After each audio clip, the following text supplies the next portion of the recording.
Have fun.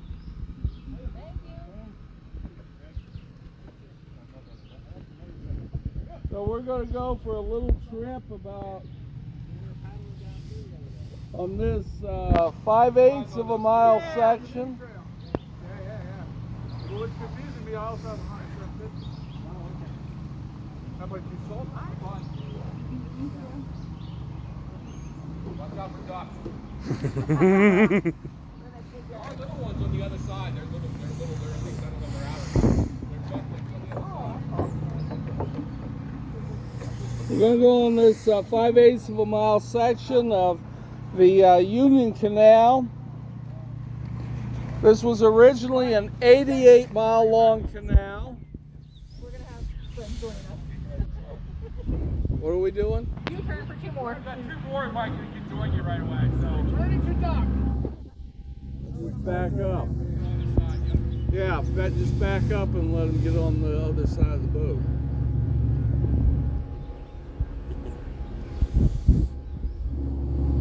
You can fill them in on what I said so far. It shouldn't take you. This is a cognitive test that they usually give to me once a year. You know, draw a picture of a clock. What day is it? Alert oriented times 4.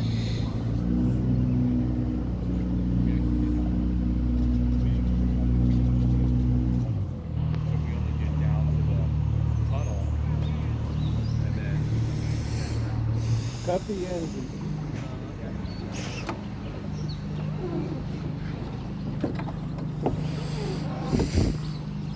Yep.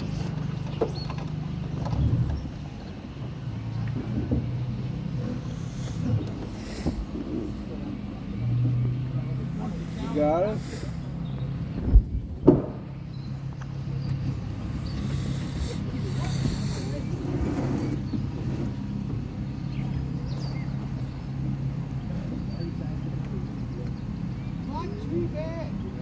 Not too bad. Easy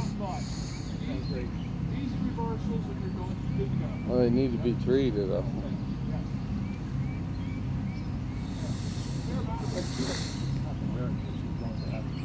Little girl doesn't have to wear it.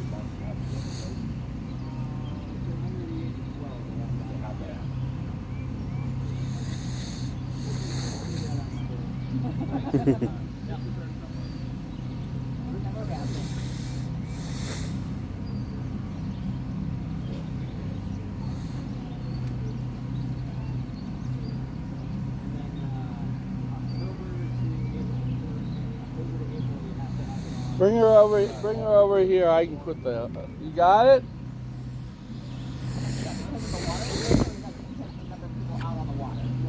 Temperature. Oh, because it's cold.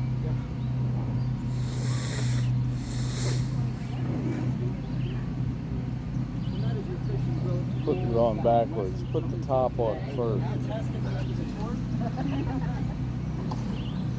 Yeah, people forget how shocking cold water is. Like our kids got it like really funny to jump into the neighbor's pool and show them like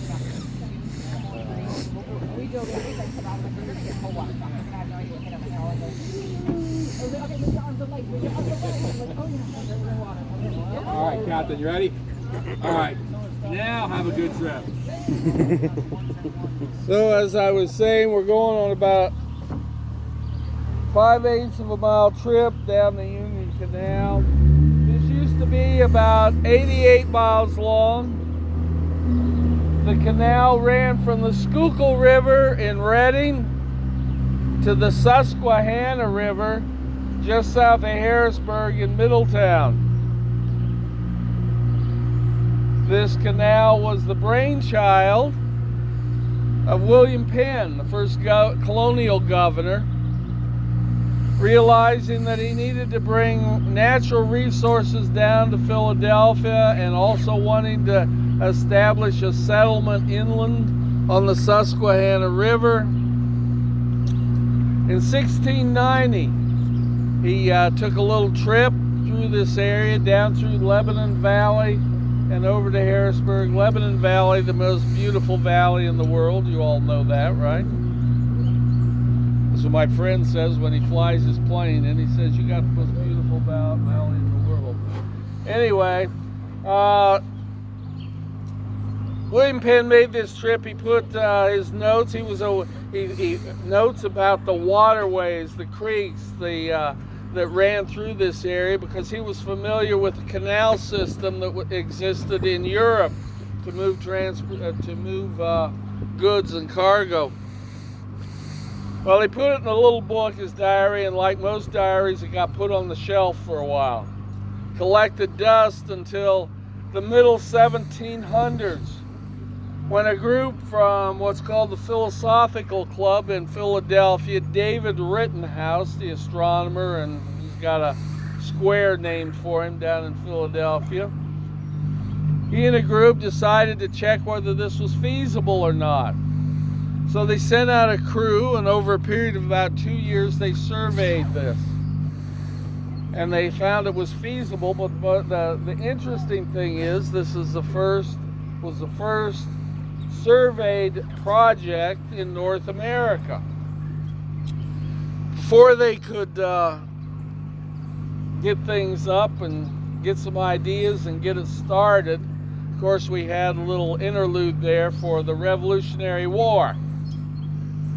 But following the Revolution, Robert Morris, a financier not only of the Revolutionary War, but a big financier in Philadelphia, picked up the idea, and along with some other men, they petitioned the legislature of the now new government to give them a charter. They got a charter, and they got $400,000 to build the canal.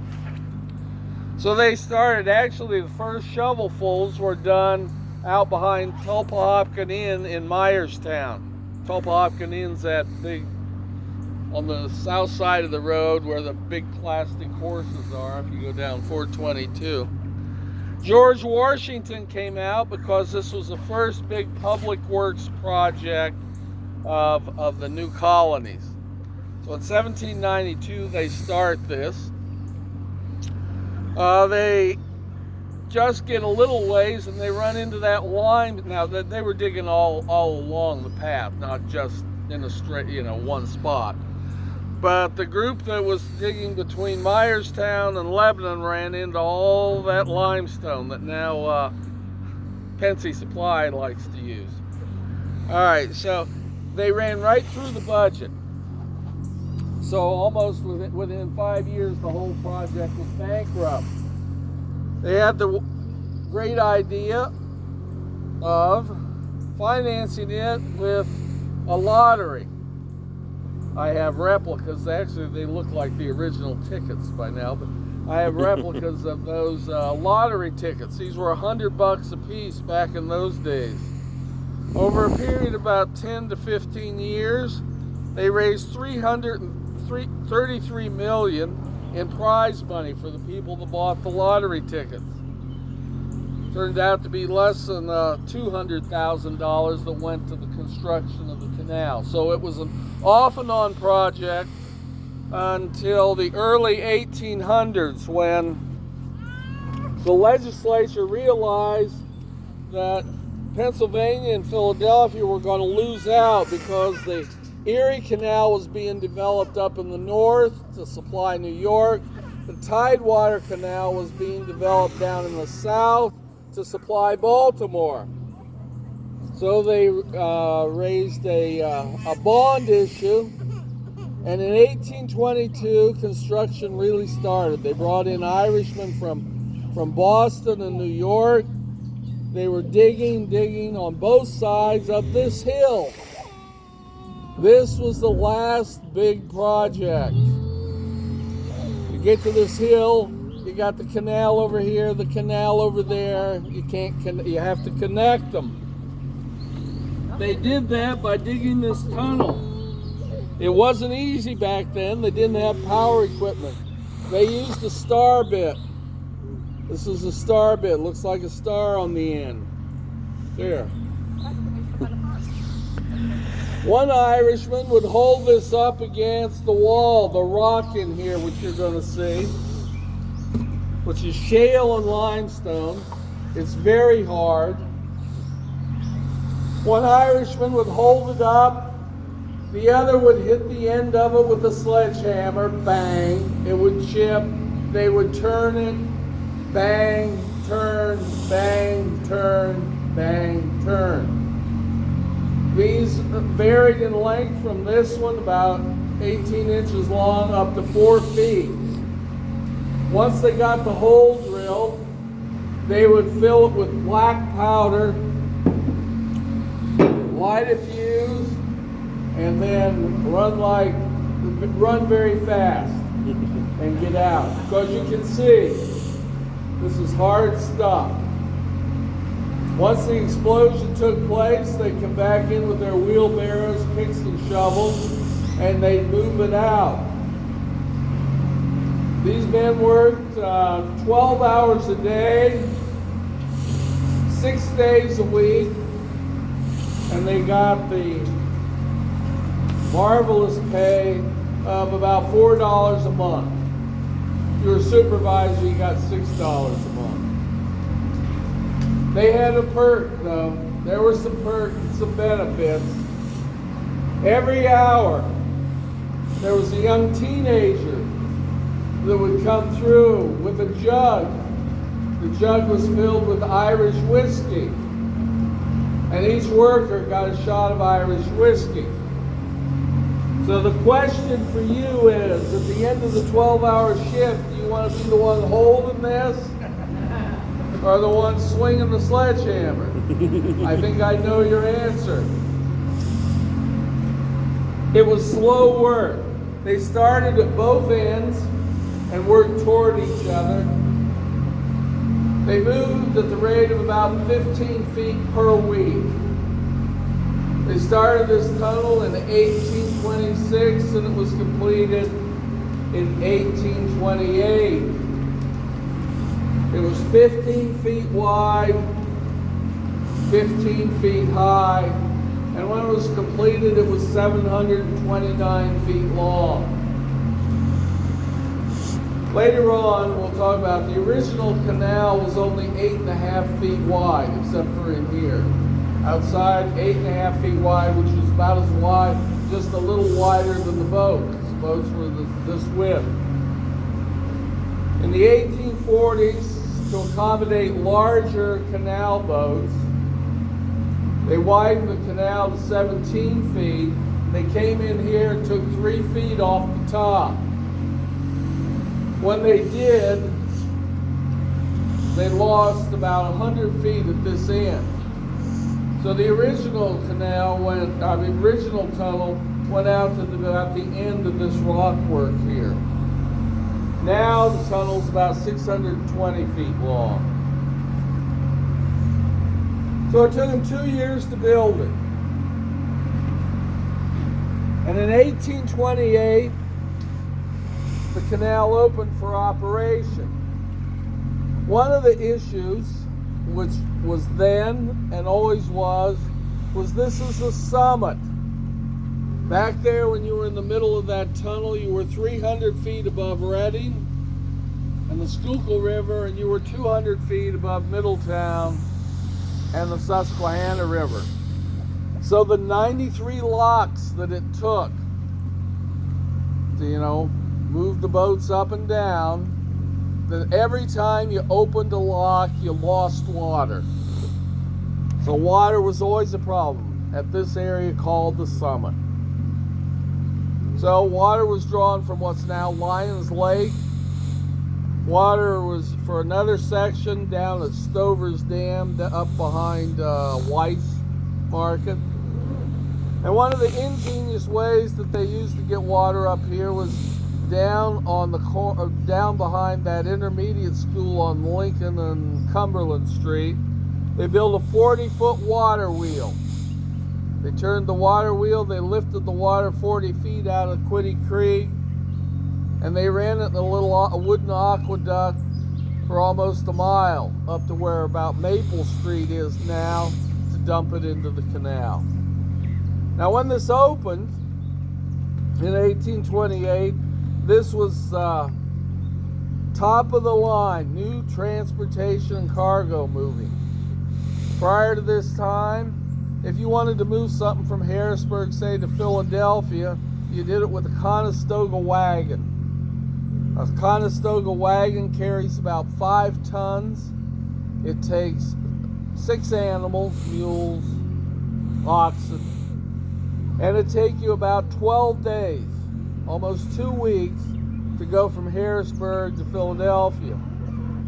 Once the canal's open, the original canal boats, which were about this wide and about 3 times this length, could carry 25 tons, 5 times as much as a Conestoga wagon. It only took one 9-horse Mercury engine. No, one mule could pull it. That's the mule path right there. It was along the south side, all the way along. And it only took 5 to 6 days if you were able to move continuously to move it. So this was, new, great. In the 1840s, like I said, they widened the canal. The new canal boats, the bigger canal boats, could carry 75 tons, and were pulled by usually 2 or 3 mules. So this really opened up the way for cargo and transportation. Actually, we get our water today the same way they did. It just comes in. That drain pipe right over there on the right comes in from Lyons Lake. We have problems sometimes if it's a dry summer with water in here.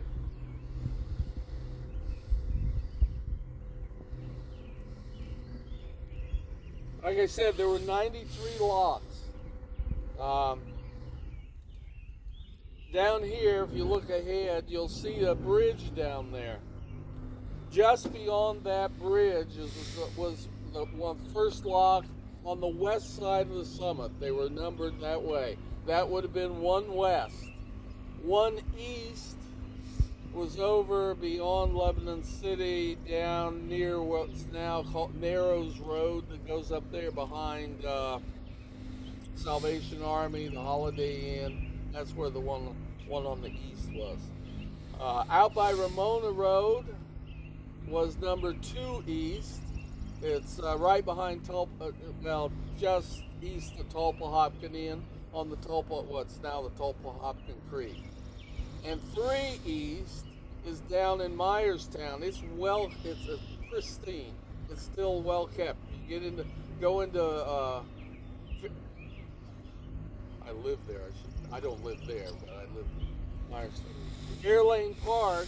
Go into Fairlane Park, and there's a lock there. Just like it was then. You'll see how narrow it was. And there are others I'll talk about in a few minutes out and about. Now we're going to do something that those original canal boats couldn't do. We're going to turn around up here. The original canal boats, it was always one way. There was a possibility. Some places along the way there were like reservoirs off to the side where they would pull over to restock. But also they could go there and turn around if they had to. But mostly it was one way.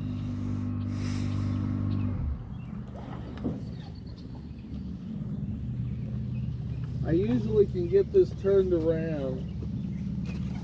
If I don't, I take the person closest to me and I throw them in the canal. And they push the bow around for me. I say that because the canal is only about 4 feet deep. And it looks like nobody's getting wet this ride, other than the rain. We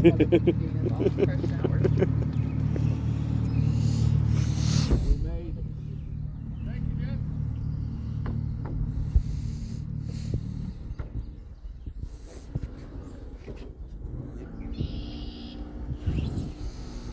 At the height of the operation of the canal,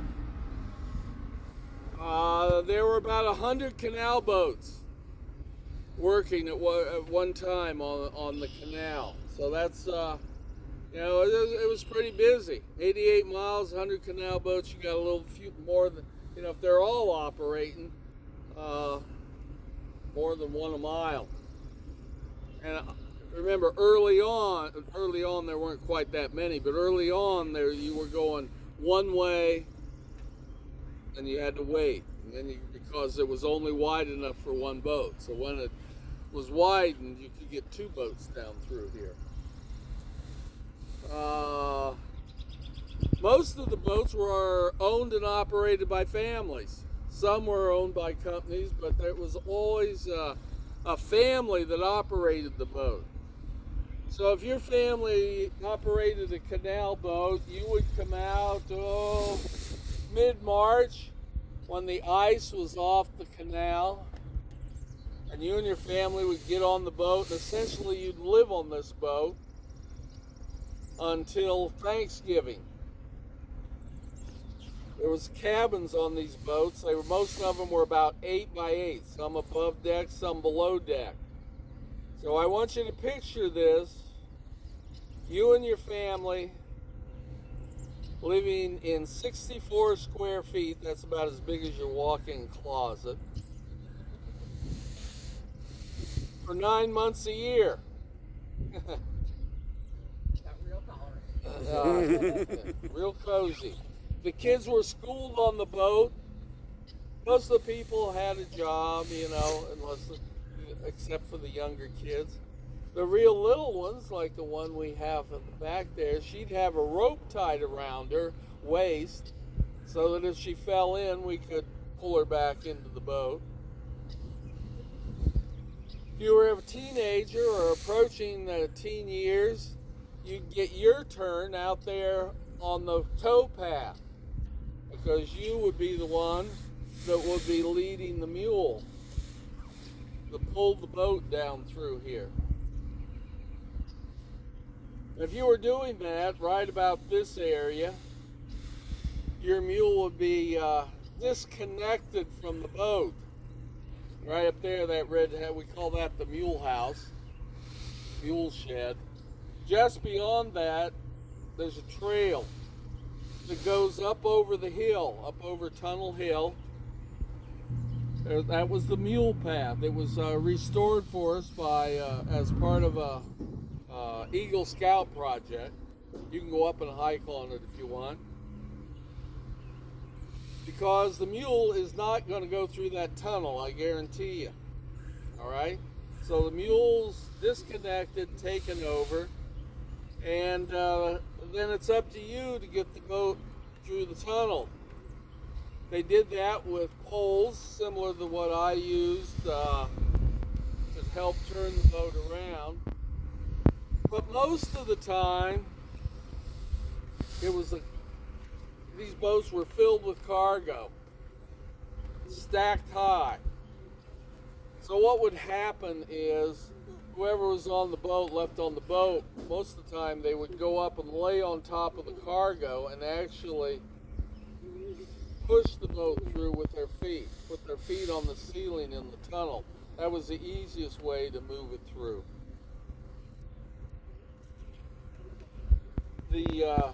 As I said, there were places where you could get off, reservoirs off to the side in some places. A prominent one was down in Lebanon, right where 72 splits. There's a school. I forget what school it is, but there's a school down there. It's in a lower area. That was the main one, because Lebanon City was the headquarters for the Union Canal. In fact, the headquarters building is still there on the northeast corner of, I always get this street wrong, 9th, northeast corner of 9th and Maple. There's a yellow brick house. That was the Mr. Lehman's, he was the superintendent. And they would pull the canal boats over into that reservoir and weigh them by the displacement of water, because there was a fee. This wasn't free. Interestingly enough, The cheapest thing to move, well, there were two things that cost the same. One cent a ton. One was manure. Imagine being on this boat going from Harrisburg to Philadelphia.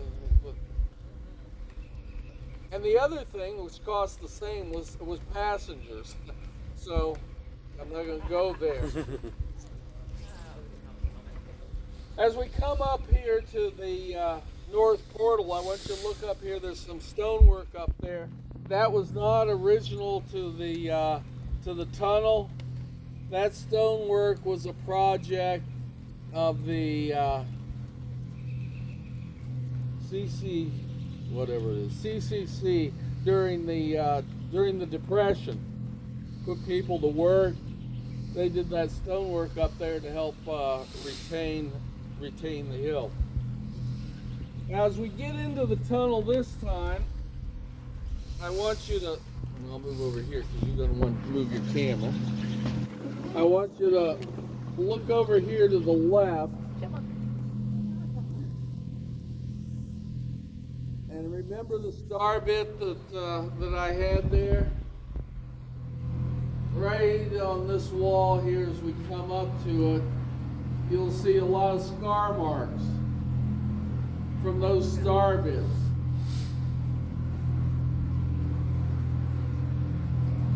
I'd say they were put in there about 1926. That's when they started. Those are original. I'm looking up here. I got a friend that is up here sometimes. It's not a bat, by the way. Bats don't roost in here because bats don't roost over water.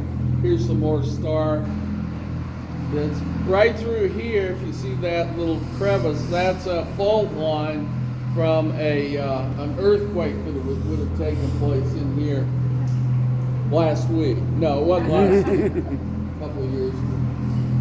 There's some of those right there. There are two basic rules for taking a canal boat down the canal. Two basic rules. Number one, you don't go faster than 4 miles an hour. That's taken care of by the mule. I guarantee you can't make a mule pull a canal boat faster than 4 miles an hour. The second rule is you don't drink. Well, the only other fatality that we know about in this tunnel took place, the four that were killed when there was a collapse while they were building it. The other one was one of the canal boat captains that didn't obey that rule. Must have sent his family over, and he was partying, and he must have fallen off the boat or got crushed between the boat. He floated out with his boat sometime later. Right here, you're about 80 feet below the surface. So any of the water that you feel dripping down is not from today's rain.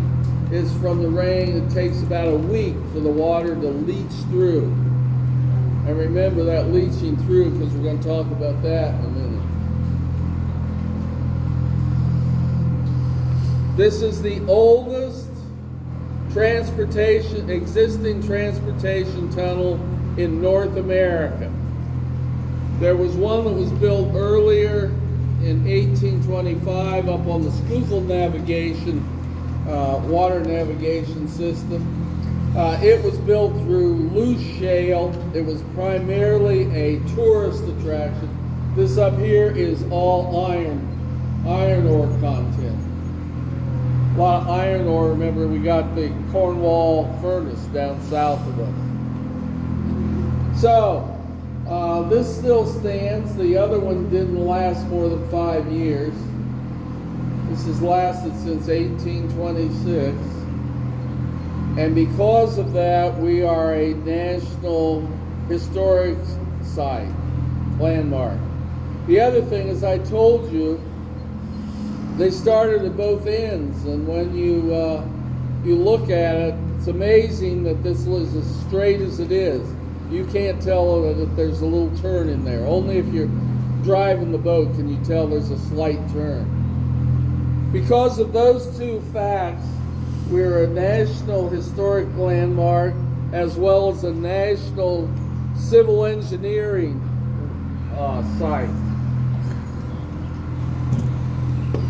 And up here, as we come out of the tunnel, if you look up on the left-hand wall up at the top there are two plaques designating that. Civil Engineering Landmark and a Historic Landmark. And, you know, I talked about the problem with water, getting water up here to the summit and it draining off. There was the other problem, which we had in there, the leaching off. The water would leach through the bottom of the tunnel, the bottom of the canal. And this section from back here at the south portal out to Myerstown, about 7 miles, would quite often just go bone dry. That's not good for a canal system. So they had the bright idea.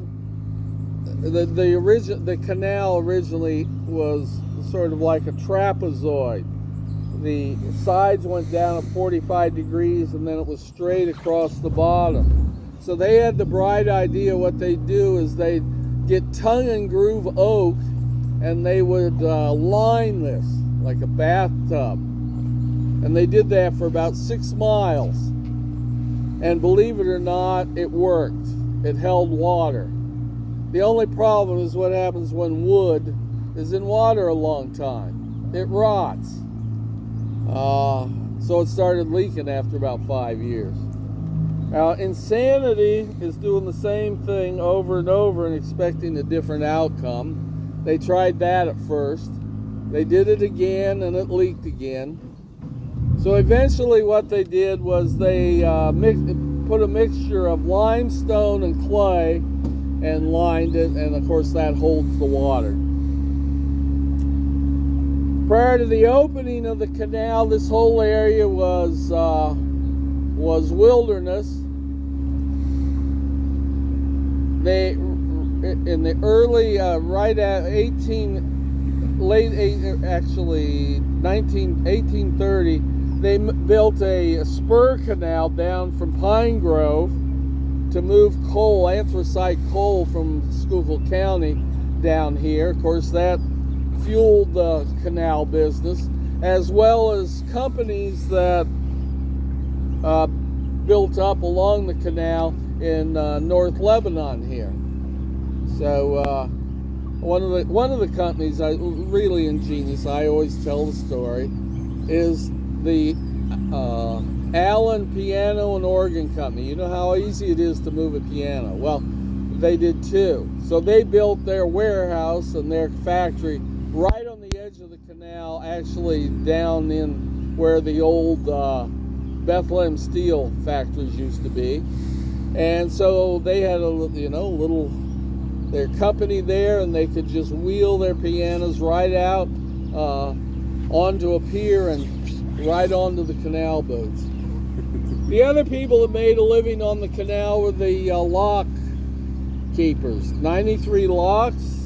Each lock keeper had about a half an acre of land, a little shack. And of course, he was pretty busy with 100 canal boats, but probably tilling a garden and stuff. You had to let him know that you were coming.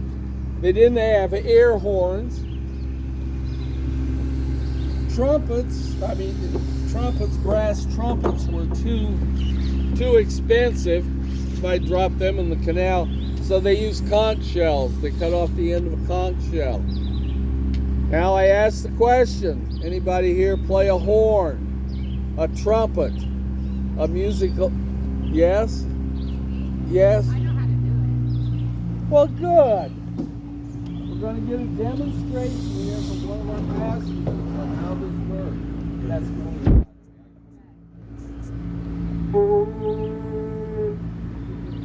Do it again. We need two. Okay. Good. There you go. Give her a hand.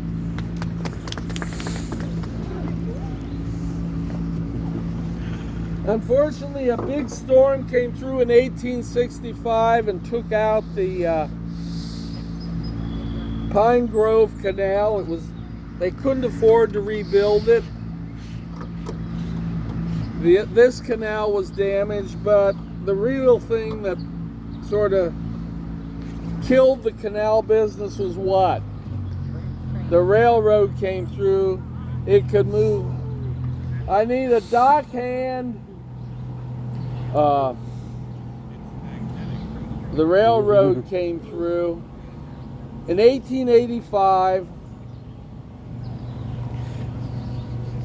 Isn't there somebody else over there? No, but I've done this many times. I know you have. 1885, the Union Canal stopped operating and slowly deteriorated. There are sections like ours that have been redone. One of them is down in Reading at the Heritage Center. You might want to go there. If you go up the Swatera State Park, you will still find some of the locks in just different states of disrepair.